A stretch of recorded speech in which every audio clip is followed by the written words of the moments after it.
When I came here to Ghana 2 years ago, roughly, or 2 years plus, I think I had a greater experience coming to Ghana than when I went to Jamaica. And now I'm here and I own a property here. If somebody had told me 20 years ago you'd be coming to Ghana to visit, let alone to be owning a property, I would have thought you'd lost your head. That would not have been in my mental radar. Here, when I come here, it's therapy. You home? It's home. It is home. When I first come here, the first thing I heard was "Welcome home," and the tear that come from my eye was just like, what? And making me realise I'm not actually West Indian. I'm African. You know. And at the end of the day, coming back to the realisation of where I actually come from was a hard one. You know, it broke my spirit. Like, I need to come back and build this up instead of building up Europe, because they ain't giving me nothing back. I'm coming here to do something here, and there's a lot of problems here, as there is all over Africa. But you have to believe that this is where we come from and make it happen. Blessings, people. So as an African and a Ghanaian, to be precise, this compilation of videos is to encourage you out there who have ever wondered whether Africa is a space for you. I will be speaking to Africans in the diaspora. I will be speaking to Africans within the continent to be able to share their honest experience visiting their motherland, so that you out there can make your own decision about visiting. And when you do, remember, we need you to share your honest opinion about the motherland. Remember to subscribe, like, share, and let somebody hear about the great space that we have in the motherland. If this is the first time that you are viewing our channel, we continue to celebrate Black excellence on this channel, and that is the reason why we need you to subscribe to be part of this great space where we continue to celebrate the best of us as a people. People, we welcome you here. Boom. What's been the impression so far? Oh dear, just everybody, just meeting different people, new people, the beach parties, music, vibes, culture, everything. Yeah? What would you say to people who've never thought about coming home? Just come, don't think about it twice. Just book that ticket and get here. Welcome to Gambia.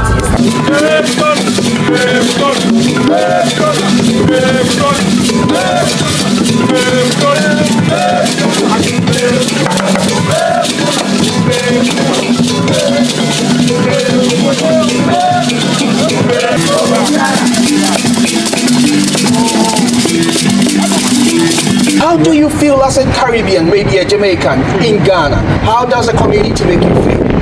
Well, okay, so I'm born in the UK, so I suppose I'm classed as Black British. And the first time I came here was at 2023. Yeah. Coming through the airport, coming through customs. Oh my gosh, it was hassle-free. Just the joy of the people working in the airports was welcoming. Because obviously we can read body language.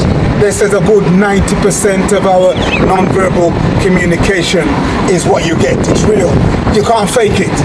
And coming through, talking to the officials, there was such a sense of joy and welcome. Because I would say, look, I've got Jamaican roots, but I'm from Britain. They said, no, you are Ghanaian with Jamaican roots, although you're born in Britain, and you are one of us. And the welcome, the conversation. Normally when you go to different countries, you've got to get through customs, and they want to push you off through quickly. They want to get you through security and out. But these people stopping and they're holding conversation. Welcome home. Yeah, men and women. Welcome home. And I've been about 5 times or so. Same kind of easy reception. I definitely believe that the experiences of individuals who have ever visited the motherland will not be the same. And that's the reason why we would want you to visit for yourself, so that you can make your own decision. But you know what? Let's hear other people's views in terms of their own perceptions that they had about the motherland before they actually visited. And whilst you continue to celebrate and enjoy people's perceptions, we continue to ask of you, why don't you subscribe, like, and share this amazing video with other people and be part of this platform where we continue to celebrate Black excellence. Enjoy.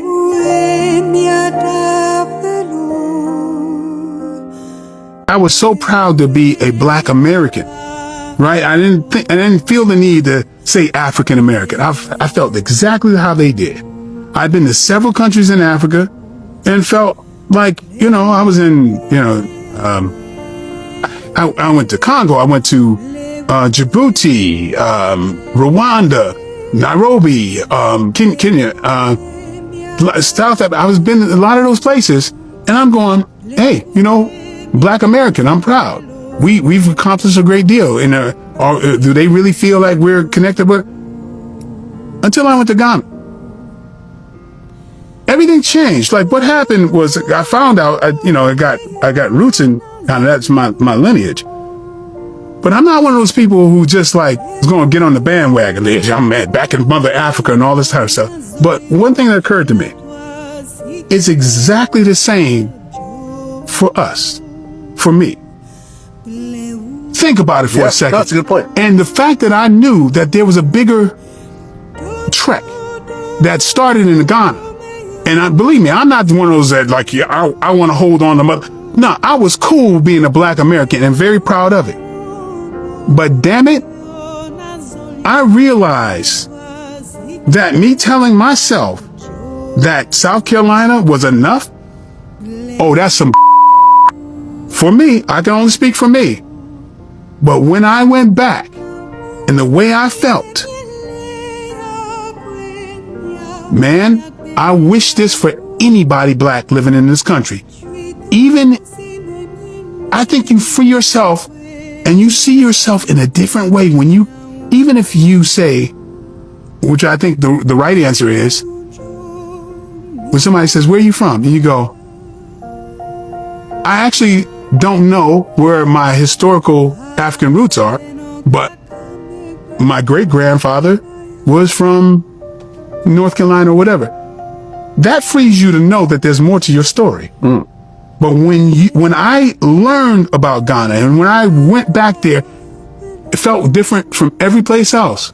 What would you say to people who are already contemplating on whether to visit the motherland, whether not to visit, whether their children should visit? Is it safe?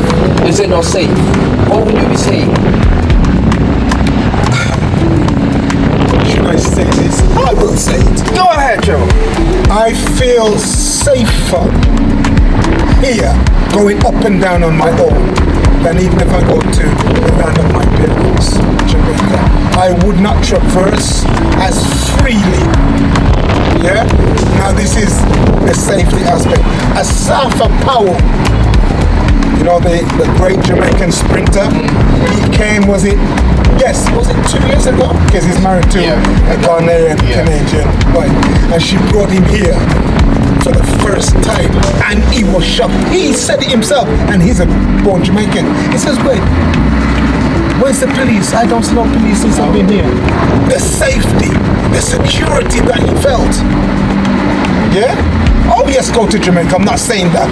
But when you ask the question about feeling safe, because you know how they paint Africa. You know the stereotypes. How they paint Africa. It's the place not to go.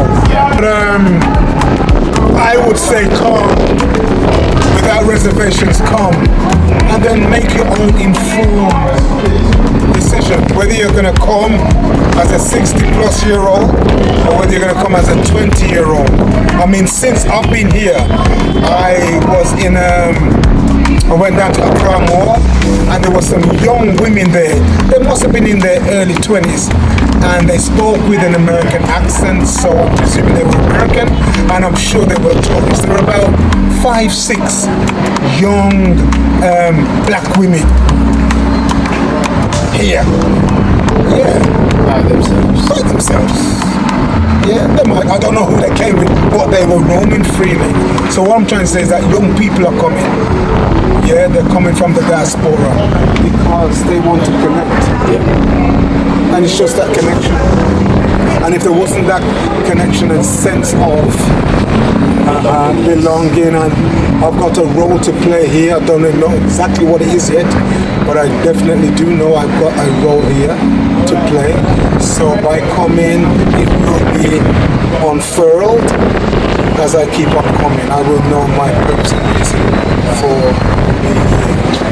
So whilst I spoke to Trevor, who shared his experience when he came to Ghana, I also reflected on the time when I also went back to Jamaica and had the opportunity to speak to a couple of Jamaicans to be able to end their own experience when they also visited Ghana. It was very harrowing, and it was also very humbling for me to be able to hear these grave experiences, which I would want you at this moment in time to join me to go through a personal experience of one of our Jamaican brothers. And whilst we're doing that, we will continue to ask of you to subscribe, like, and share this video with other people so that we continue to celebrate the best of us, encouraging each and every one of you who look like you and I to be able to make that trip to ever visit the motherland in order for you to be able to understand your own journey, especially if you are one of the diaspora. Let's listen to Kwame, who has used his experience to write his own novel titled My Date with Depression, which I would recommend to every one of you.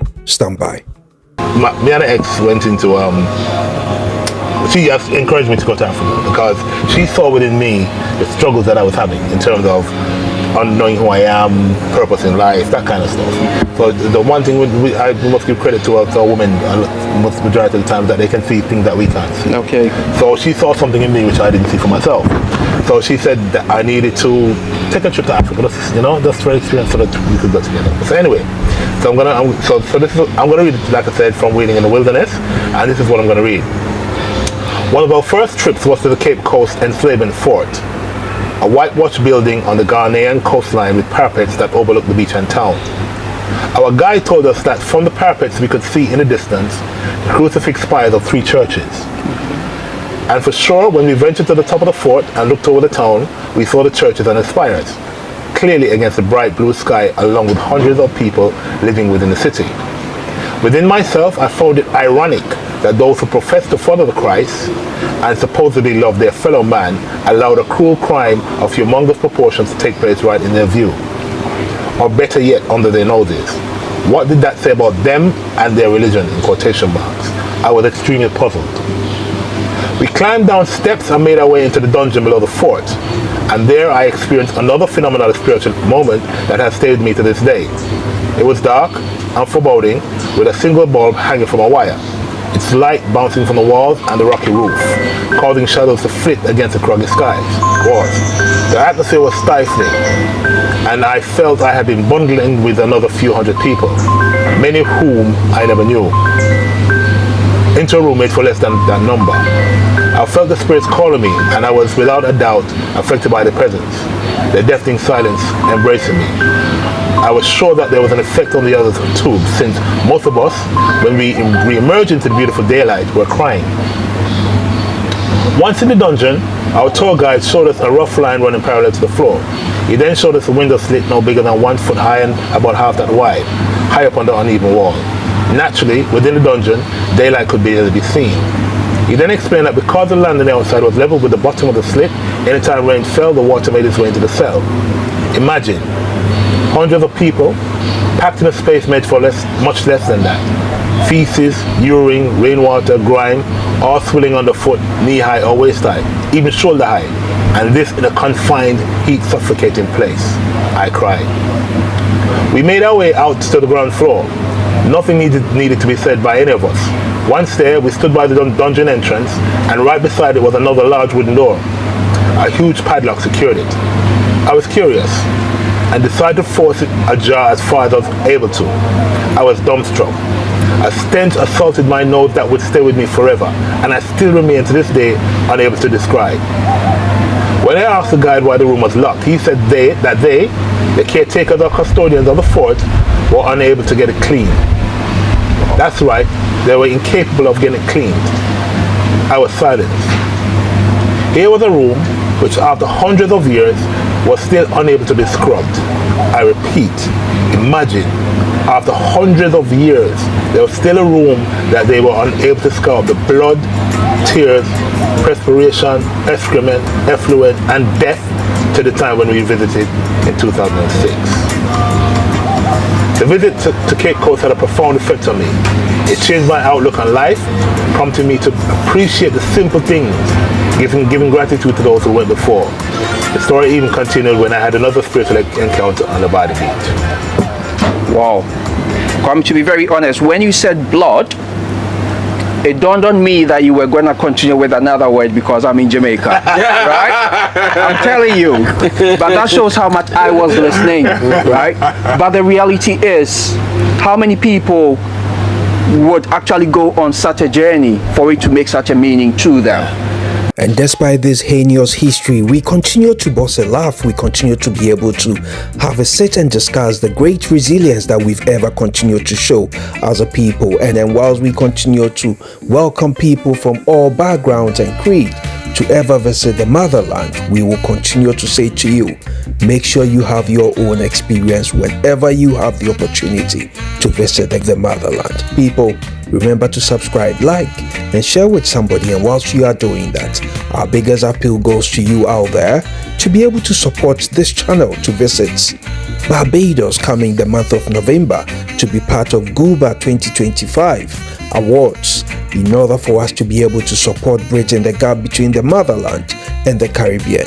We do ask of you to support our GoFundMe so that this very channel, where we continue to celebrate Black excellence on a daily basis, will be part of the participants visiting Barbados in the month of November. Why don't you follow the link in the description section? Donate £1 or £2, donate whatever you want in order for you to be able to support us make this great and memorable journey. People, enjoy the end of this video, and we'll say, if you haven't subscribed till now, why don't you do that? Why don't you like and share this amazing video with somebody else? Yeah. People, listen, we're definitely gonna get a bit controversial. Trump says Ghana is not safe. How do you feel? I do feel safe. My experience is good.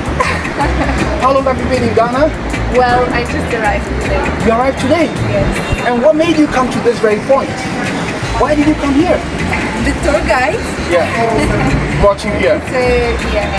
So he's showing us the best places of Ghana, I guess. So yeah, so far so good. And where have you come from? From Poland. Poland. Yes.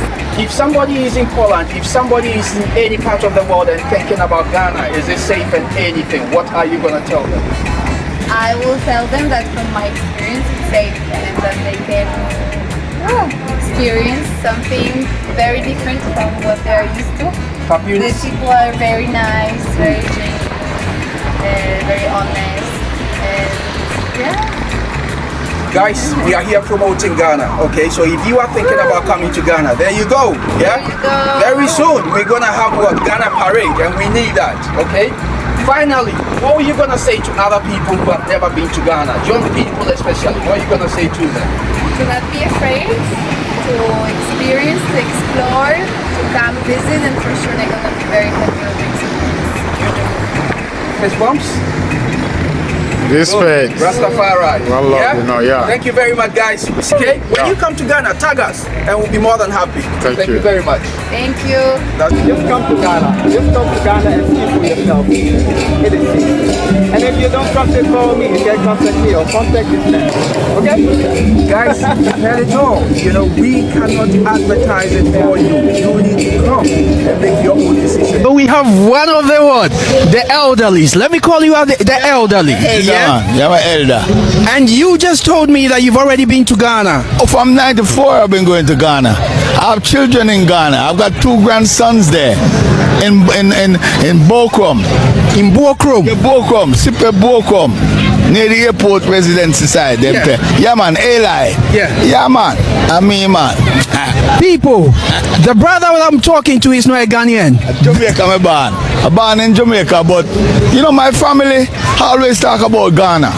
Some of them are telling about Bra Nancy and Bra Tukuma and all them things there. Some of them go for Ghana, some of them I love Ghana, you know, man. I love the fufu and the benko and everything. head there. Ghana head there. Yo, people, I'm really short with words, but you know what? Let me understand his journey. You know, why do you think you needed to go to Ghana as a Jamaican?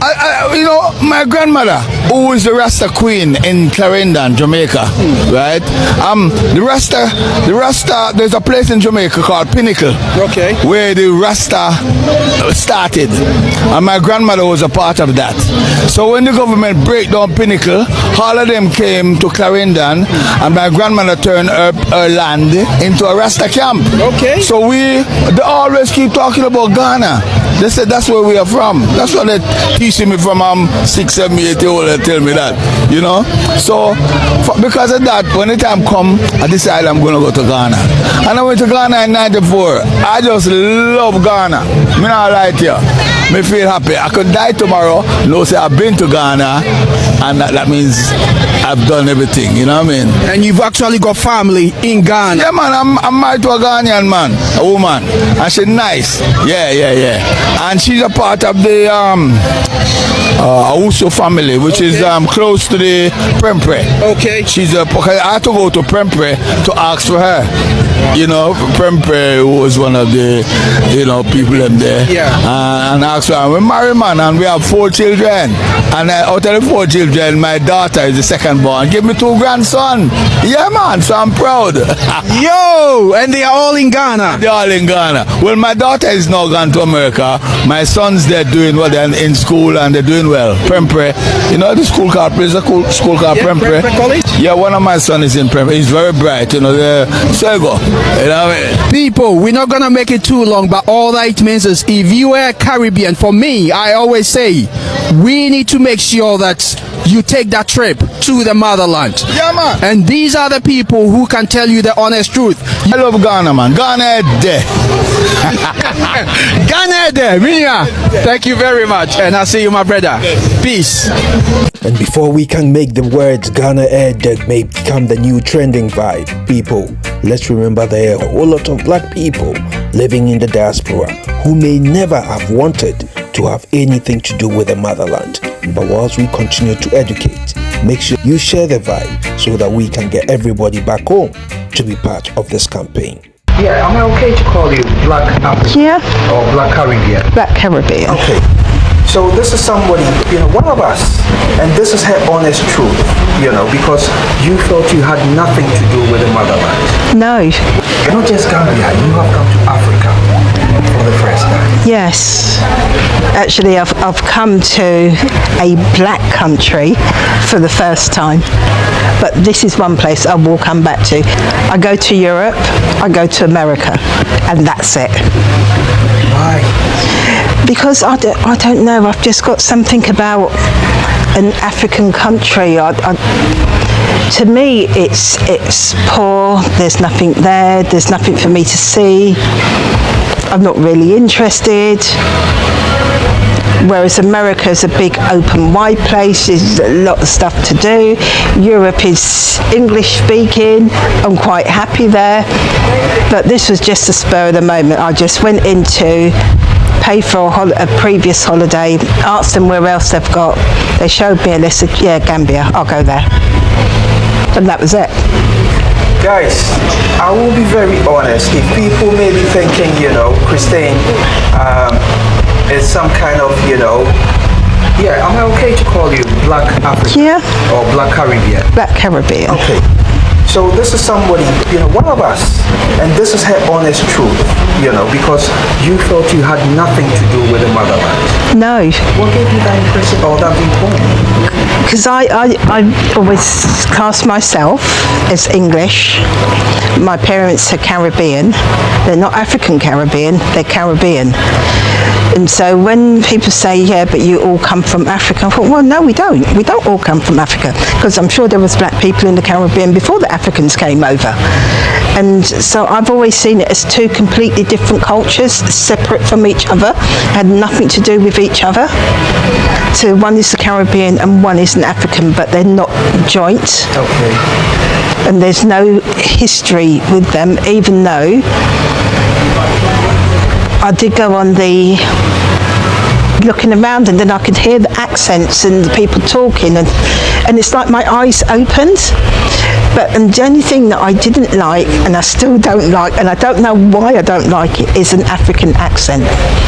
It's just, the guy could look absolutely fantastic, but as soon as he opens his mouth and he hears that, it just shuts down completely.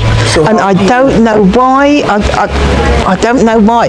It's not like I've had any interaction with them and something happened and it's, you know, I'm thinking about it. Nothing. I know. There's just something about an African accent. It just puts my back up, and there's just no emotion there. There's just nothing. I don't entertain it. They want to say hi, yeah, and I've gone. But anybody else that's talking, they want to say hi. I automatically, from when it's an English person, I automatically turn around and I stop and chat. But if they had said hi with an accent, I'm not even looking back. My hands are raised. But since you've been here, because obviously it's going to be the same. I know. To you. But it's almost as though, I don't know, it's like you don't hear the accents. You see people. I see people. And it's not the what I viewed as an African country whereby it's a beggy country. Have you got, can you borrow, can I have? Nothing like that. Absolutely nothing like that. Somebody like Auntie Christy is now, you know, has had a first experience of Africa, and if that has been your experience where you've never wanted to identify yourself as even Black, African, Caribbean, whatever, let us know. I will be more than happy to come and meet such a person. Let's tell her story, because there are a lot of people who wants to hear about that transition. And even if you continue to hold that view, please let us know, and I'll be more than happy. Guys, I will continue to do all that you do ask of the channel, to continue to bring stories about us as a people to inspire you and I. So as I continue to do that, why don't you also subscribe to the channel if you haven't? We've definitely done our very best. We're 10% out of the total number of people who watches the channel have already subscribed or or continue to subscribe. Yo people, so before we judge Auntie Christy and her views about where she was before she made that decision to visit the motherland and even felt like she would ever return, people, we are at different stages in terms of our Africanness, and all that we are saying is, wherever you are, look towards the motherland. And if you are privileged enough to ever make the journey, make sure when you come back or whilst you are going, get in touch with us at Black Next Gen on all social media platforms, and we'll be more than happy to hear your story, and given the opportunity, share for others to be part of this exodus. People, my name is Nana SA. We continue to celebrate the best of us as a people, and I hope through these compilations you've enjoyed and you've heard many stories that may give you the opportunity to ever make that step. People, we see you in the next video. Boom.